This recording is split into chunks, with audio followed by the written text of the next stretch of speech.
How are we doing tonight?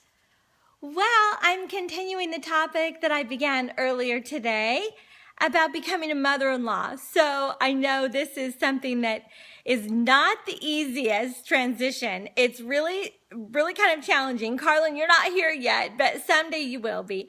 And y'all, I have found that in my parenting role, this role of becoming a mother-in-law was really one of the most difficult roles to play, probably because I was a little nervous. After the movie Monster-in-Law came out, I'm like, oh no, I don't want to be that. I was blessed to have an incredible mother-in-law. And so she was a great example to me of how to do a great job in this new role. And so I'm the mother-in-law of 3 right now. I've got a daughter-in-law, my son's wife, and then 2 sons-in-law, my daughter's husbands. And it's great. And I have different relationships with them, with all 3 of them, because they're different. And they have a different relationship with me because they're also unique.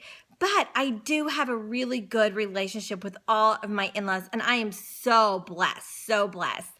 My son's wife is just an incredible girl, and we bond more and more each year. And Brooke's husband, Scott, he is an incredible man, and he's our business partner. So we have a special relationship with him also. And then Brittany's husband, Andy, is so incredible, and he's precious. He's the only one actually that calls me mom, and that's a point that I want to make tonight. So for those of you who don't know me, I'm Trina Titus Lozano, and I'm an ordained Christian minister, and I'm a counselor, and I Periscope with you every day at noon and 9. Well, you know what? It's really interesting, Carlin. It is a different dynamic, and the way that their families are different the way than our families are. So, and in the dating relationship, changes after they get married. So, there has been some struggles. I mean, not going to lie, there's been some struggles between me and the kids and their spouses, and it's been mostly a struggle of me letting go of my own kids. For sure, not a struggle of me welcoming their spouses. I mean, I've loved welcoming their spouses. But, as a mom, it's just when your kids grow up, your identity has been so much in being a mother, and my identity was so much in being a mother that it's really a big transition to think, okay, I'm not mothering my kids anymore. They're grown, they're adults. Now they've become the mothers and fathers, and you're so passionate about your kids, and you don't want them to make any mistakes or make the wrong decisions. So it is really hard to let them go. I did have a great example. My parents did a great job of really letting my brother and I go and really thrive on our own in our own families. And my mom had a great relationship with her mother-in-law. And my dad has a great relationship with his mother-in-law and also with their fathers-in-law, but my grandpas have passed away now. So they have really, they did pass that down to me. So I had a healthy understanding of what a good in-law relationship would look like, but it still is a challenge. So at my 12 o'clock Periscope today, I gave you guys some tips of really how to make that transition easier.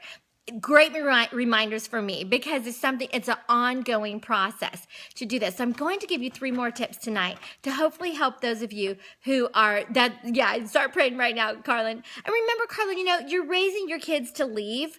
And so your kids, they're not getting any younger. And, we have to really have the mindset, I'm raising them to leave. I'm training them for a purpose. I'm training them to grow up. I'm training them to become independent. For sure, pray for their spouses right now. That's so important. But, you just never know. You never know what the situation is going to be. But you do know that God is sovereign, that he hears your prayers. But as you train your kids, you do want to train them to choose carefully, to choose wisely and treat kindly, But the bottom line is they get to pick. They get to choose who they're going to marry. And that's something that, from that point on, boy, once they grow up, your opinion really doesn't matter anymore. It was okay when they were little. Your opinion was worth something, but not when they're grown up. Your opinion doesn't matter at all. And that's kind of a hard pill to swallow. Like, what? My opinion doesn't matter. I don't know, but it's just different. You're done parenting, and your role changes. And it's actually a really cool thing to just become friends with your kids and to become friends with your kids' spouses, your in-laws. And that's the main thing, to just have the goal of, or the desire, I would say, of just having them be your friends and having a friendship instead of a parent-child relationship. It's really more of a pure friendship. I mean, you always will be a parent. important, and they'll hopefully honor you that way, and you'll always be a support system to them as a mom, but it's different. So here's a few tips as you're, a few more tips, 3 more. Okay, don't expect them to call you mom or mom and dad. And, my dad called my grandpa Pops, but then he called my grandma Alita. So he would say Pops and Alita. And then my mom, she called my grandma Titus Rachel, and she called my grandpa Titus Sam. So they did first names. And, well, he kind of had a pet name for my grandpa. I call my mother-in-law Grandma Ann. So, she is the same age as my grandmother, or close to the same age. And so I just felt more comfortable calling her Grandma Ann. She seemed more like a grandma to me. Oh, hi from Brazil. She seemed more like a grandma to me. And my in-laws, my daughter-in-law, she calls me Nina, which is my grandma name. So she calls me Nina, which is what her kids call me. And that's what she refers to me as. Scott calls me Trina. He feels more comfortable using my first name, and Andy calls me Mom. So, just whatever they're comfortable with, but you don't want to have expectations. Now, if they ask you, tell them. When they first get married or right away, just tell them, what you want them to call you if they ask. Otherwise, just accept whatever they feel comfortable with, and that's the best way to do that. Okay, take a genuine interest in your new in-law as a person. So try to find out about their interests, and what it is. Try to spend some one-on-one time with them. I think the sooner you spend one-on-one time with them, the better, where it's not always buffered, by your child, but, really make an attempt to get to know them one-on-one, to have that real bonding time so that they know that you care about them individually. For sure, honor them with gifts and personalized gifts and things like that to just make them feel special and make them feel part of the family. So whatever you can do to get to know them individually, what are the things about them that make them special? Chelsea's birthday's in December, and she was so excited about the birthday gift that I gave her this year. She said everything about it was so uniquely specific to things that I love.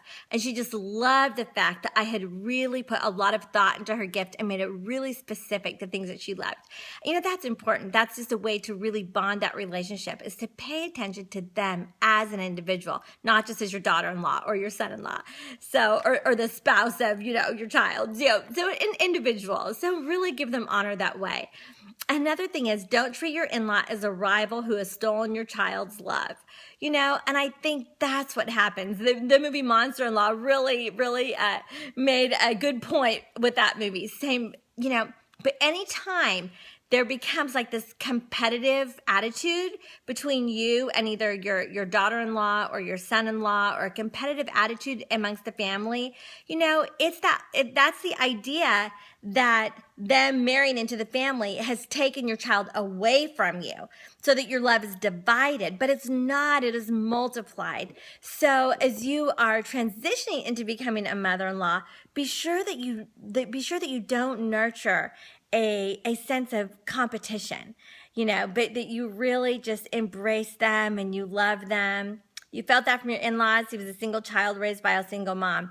Yes, so she probably acted as though you took her son away from her, and that's too bad, because really, you didn't take her son away from her.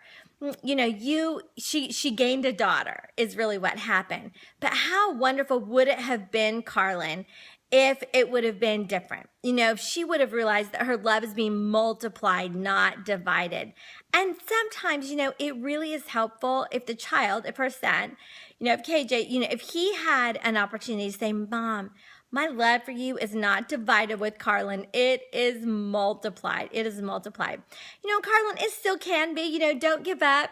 I think it's important that we just continue to sow into that relationship, continue to give, continue to really pray for that relationship to be restored, and continue to honor her, and just the more compliments you can give her for raising a great son who's been such a great dad, that's really something that you can do, but that's all you can do, you know. And then that's why a relationship is always a desire. So it's a goal to be a really great daughter-in-law, and it's a desire that you're going to have a great mother-in-law, right? But you guys, these are just 3 tips that you can add to the ones that I gave you at the 12 o'clock Periscope today. And I just hope that you're going to have a great transition into becoming a mother-in-law or a father-in-law, because it is not easy. It is not easy letting your kids grow up, but it is so important, and it's something you want to start now.